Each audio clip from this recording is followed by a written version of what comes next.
The Moaan InkPalm 5, it is a much cheaper alternative to a Boox Palma. So if you're looking at Boox Palma and thinking, no, that's just a bit too much, this is worth a shout. I bought it from AliExpress and that buying experience was perfectly fine. It came with a case included and a screen protector, which I haven't actually put on the screen protector. It's a palm-size e-reader that you can just chuck in your pocket. It's the same size and shape as a phone. It's just right for your thumb landing on these volume buttons, which act as page turn buttons essentially. So let's find out if this, which is the Moaan InkPalm 5, is good enough compared to the Palma to make sense. It's half of the price of the Palma. So just so you're aware, I bought this myself from AliExpress, and they did say that they had to open the packaging initially in order to change it to English. So if you think that's a little bit risky, I understand that. And perhaps if you have very sensitive information that you want to store on this, then I think that's something you maybe shouldn't do. And they did offer to send it to you sealed with the instructions on how to change the operating system. What does this all mean? Ink Desk mini reading. Keep reading without leaving your hand, travel lightly. Nice. Okay, and here it is.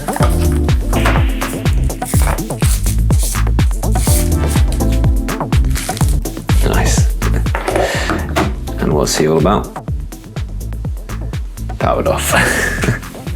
So they should have changed it into an English operating system for me. So let's see.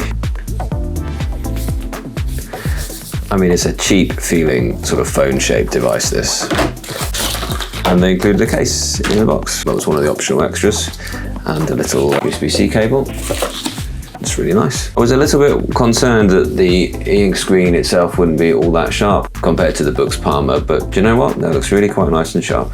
I will say though, the front lighting is not very even. You can see very bright there at the bottom, not so bright at the top. Let's see what I can do if I just turn it down.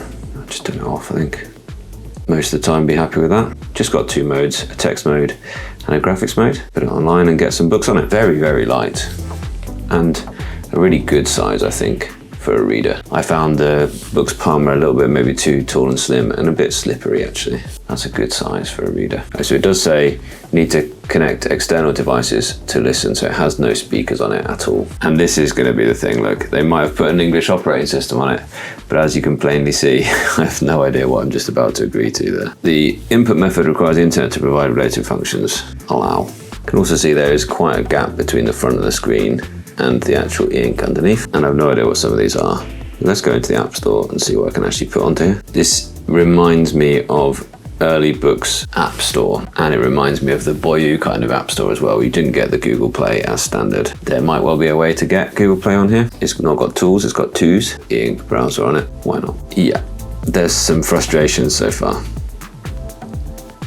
Oh, I see, that is a home button.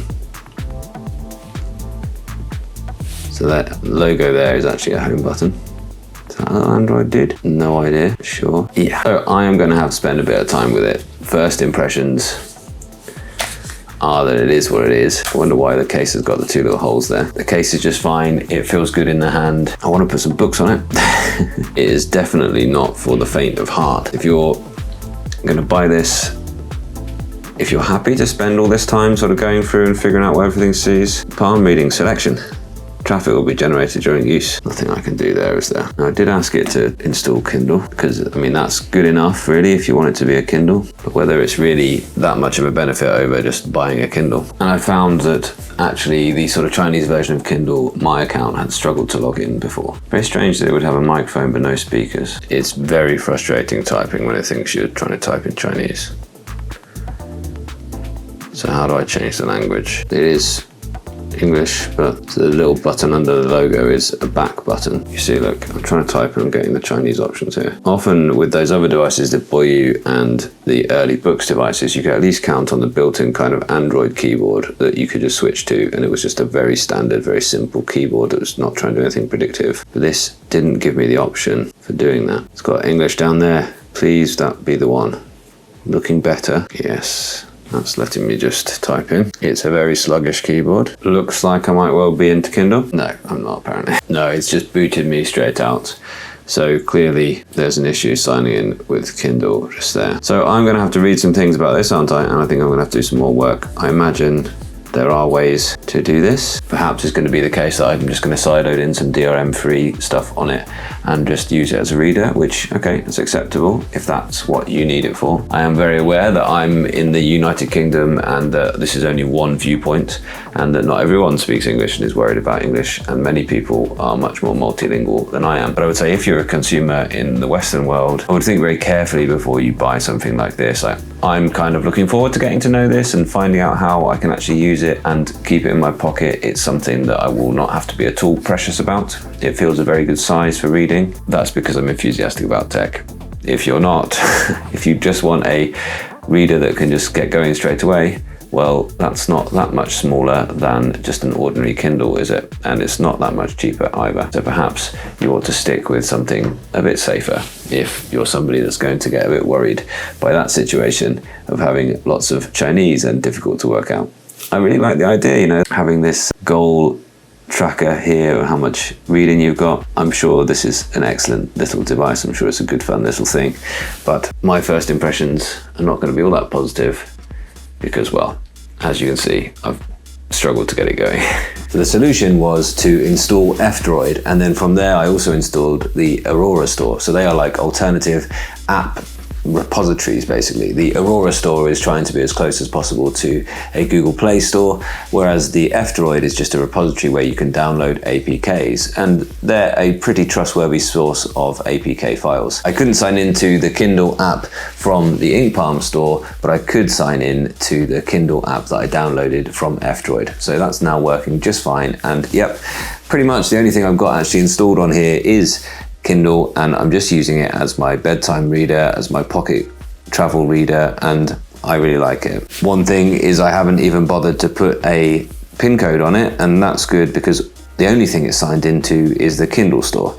So I guess somebody could see what I was reading if they found it, or they could go ahead and buy books maybe, which I could always just return. So I'm not too worried about it just being logged into my Kindle. And also from the F-Droid, I could just install the Gboard and make that my default keyboard. So now the keyboard experience is perfectly fine. I'm not getting Chinese characters coming up all the time. I've got an e-ink specific browser and Kindle, and that's all I need. There is no fingerprint reader on it though, so if you were wanting to use it for more secure things, you might want to consider that you'd always have to be putting in a PIN code. I think as long as you accept this is a reader only and you keep it simple, therefore I think that you'll be rewarded by that. You could also install a browser on there, but I wouldn't see it as something you're going to use social media or use your productivity apps or anything on this screen. It's a really glossy top screen, and the screen protector they include should actually get rid of some of that reflections, but it actually is a nice e-ink panel underneath that is clear.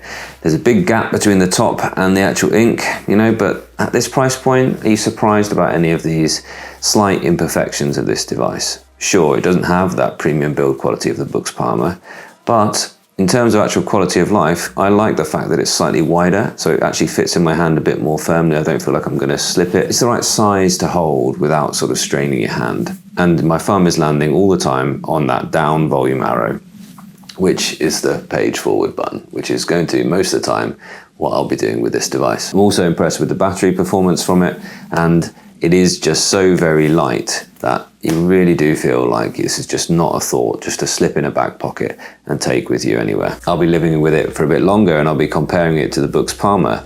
And of course, I'll be thinking about it compared to other devices which are coming along, which are at this size, which will actually have phone capabilities. But the battery tends to perform pretty well. Just like a Kindle, it can sit on standby for a long period of time. I've been reading on it for a couple of weeks, and I've only really had to charge it once. Given what's coming, we're going to have the Bigme High Break coming soon, and this will be less than half the price of that. But there'll probably be a question that actually something at this size with an ink screen could replace your phone. It could be the one device that you carry when you're going out, and that is a really attractive proposition for many people. When you compare it to the Palma right now, which is not an inexpensive device to say the least, I can forgive this one much more for not being a phone than that device. And the Palma will be the most expensive of those three options. This, the Moaan InkPalm, and the Palma and the Bigme High Break.